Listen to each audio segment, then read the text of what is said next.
Hello, this is Dr. Kurt Stahora coming to you from Trek. The background looks a little bit different because we're in a different room. But once again, we're on the international border between Canada and the United States, and we're very, very fortunate to have Mayor Restaino with us today. And we're going to talk about some of the issues that are related to the economic development of downtown Niagara Falls and obviously some elements that encompass tourism and future projections.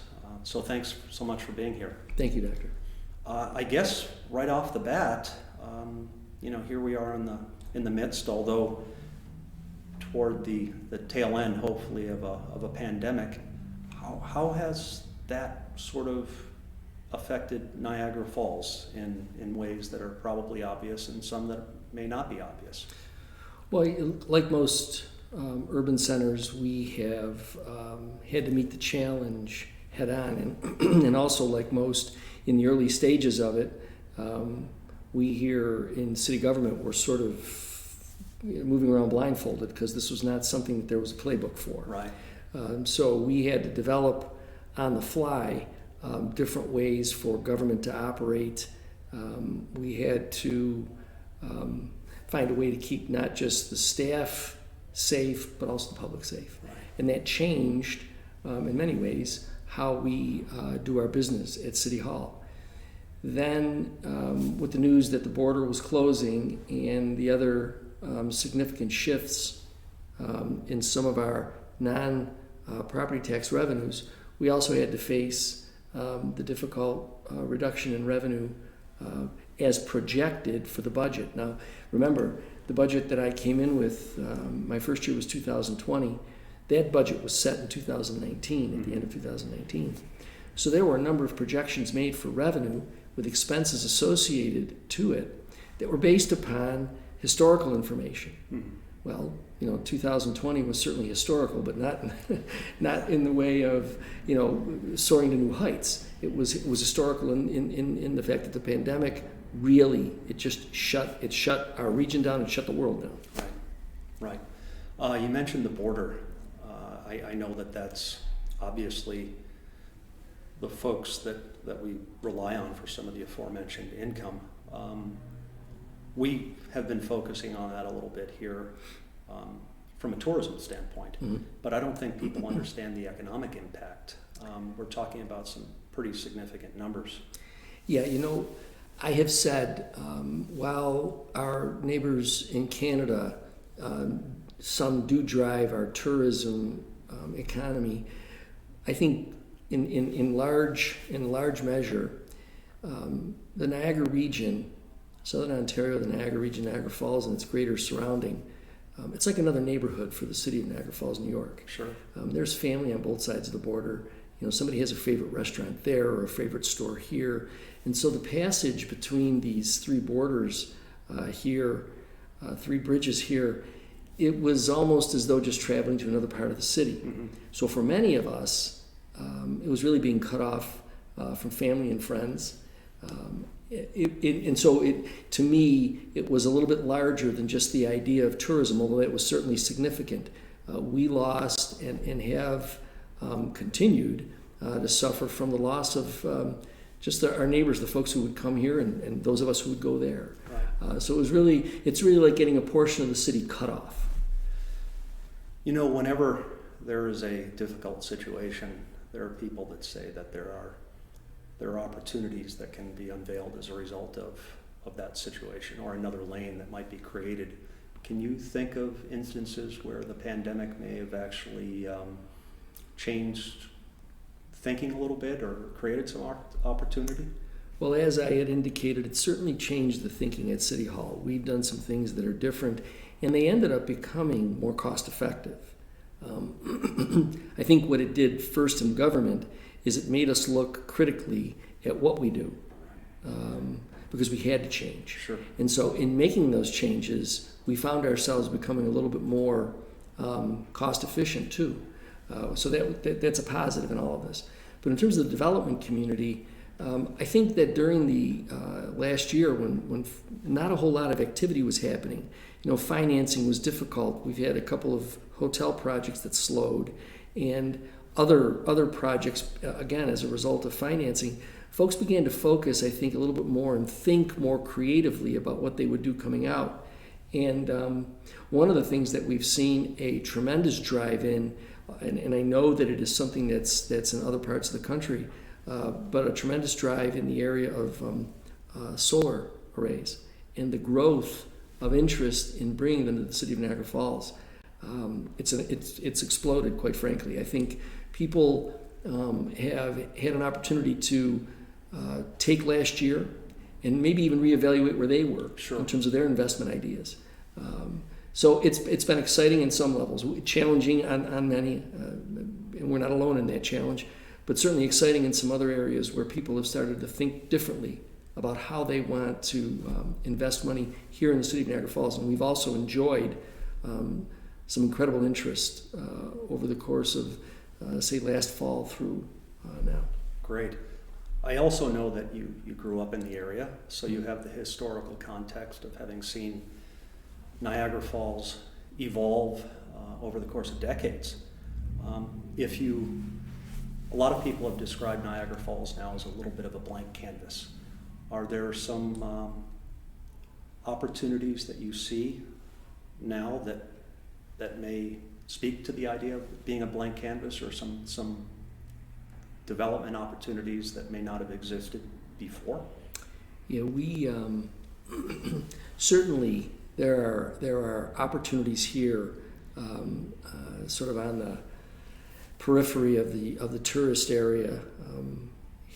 The Urban Renewal Agency in the city has developed a gateway project for the South End, and we have had some positive and consistent interest in development here because so much of this area is vacant. Sure. It's ripe for those who have an idea and the opportunity to put it in place.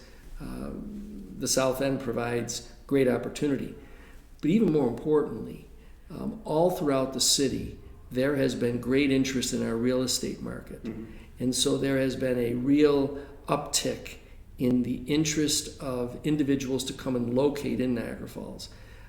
I don't know, I would love to say that they're here because they see the beauty that I've seen for my whole life here, but I also know that it's a real estate question, and the idea that housing and affordable housing is getting squeezed out in many markets. Sure.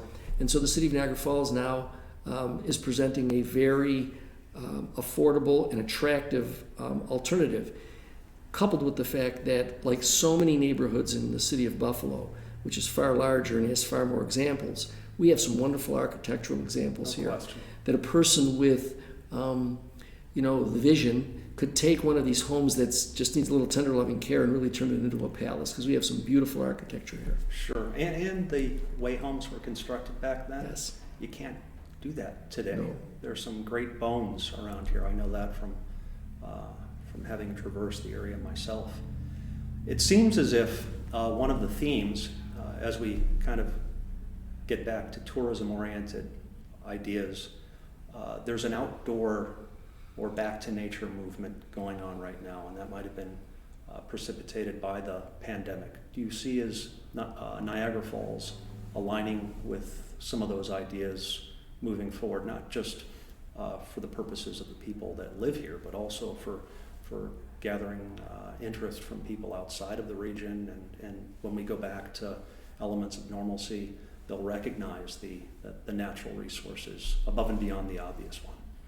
Well, one of the things that this pandemic and the travel challenges, one of the things that it has done, another unintended consequence and a positive one, is that many of the states that are sort of neighbor to New York State, we've seen a real uptick in visitors from those areas.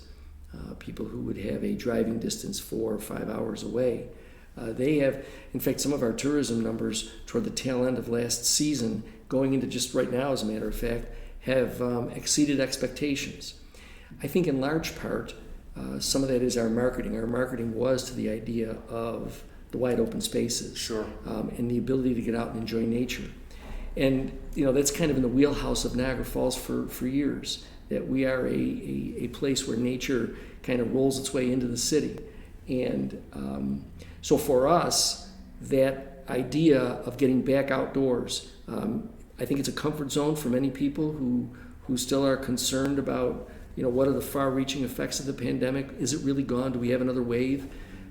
So here we can provide that outdoor experience, and we've been doing it. So it's not, we don't have to retrain ourselves. Right. We've added to that with the beautiful scenic parkway and the removal of the Robert Moses Parkway along the gorge. We have wonderful bike paths. Really, it's a tremendous outdoor experience beyond just the falls itself, which all my life I'll say it's the most breathtaking view, winter, spring, summer, and fall. That's right.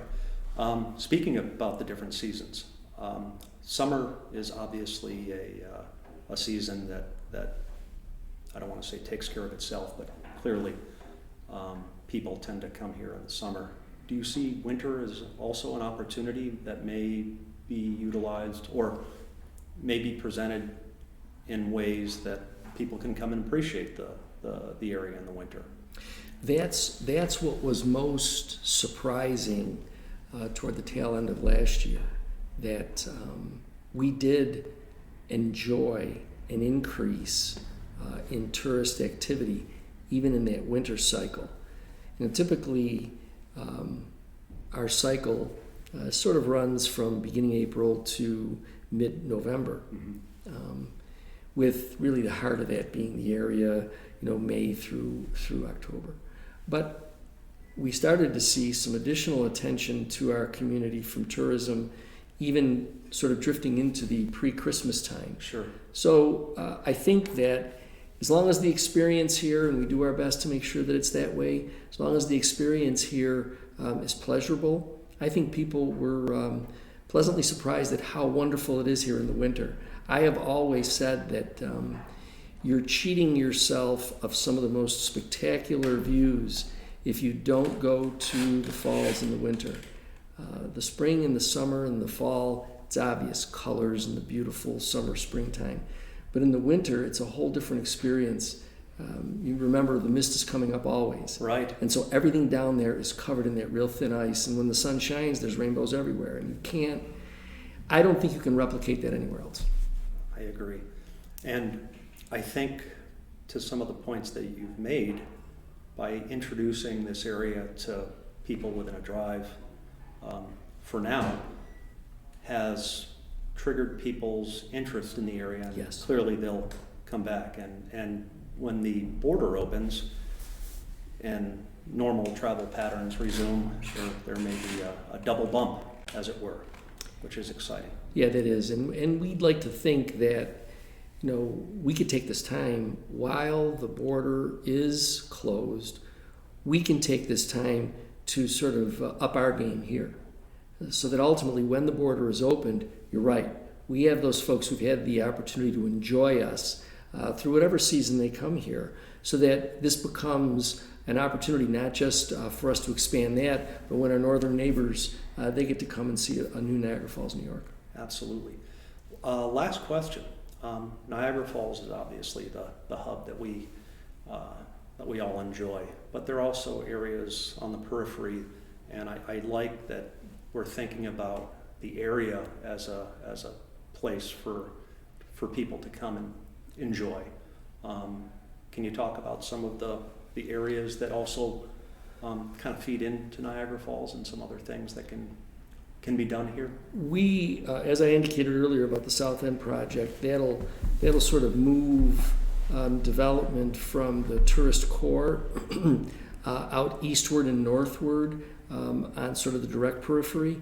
But we have now, and I'll be speaking to a group next week, we have received an urban grant through Empire State Development to finance entrepreneur opportunities in the Pine Avenue area, the Niagara Street area, the Main Street area, Portage Road.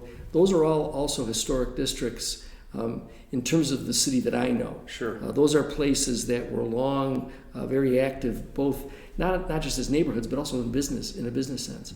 And they are also some of the places where we talked about this, the architecture. Some of the finest structures are in those zones. And so the ability for us to now have some additional funding to make available for those who want to engage in development certainly opens the door to expanding beyond just the core, the tourist core, into the rest of the city to sort of enliven all of it. Absolutely, which also implies that it's not an overnight stay. It might be a 2 or 3 day stay. Right.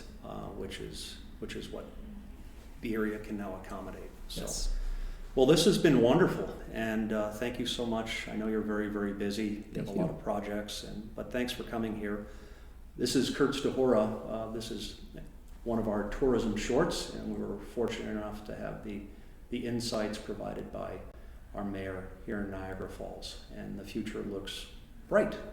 Thank you so much. Thank you.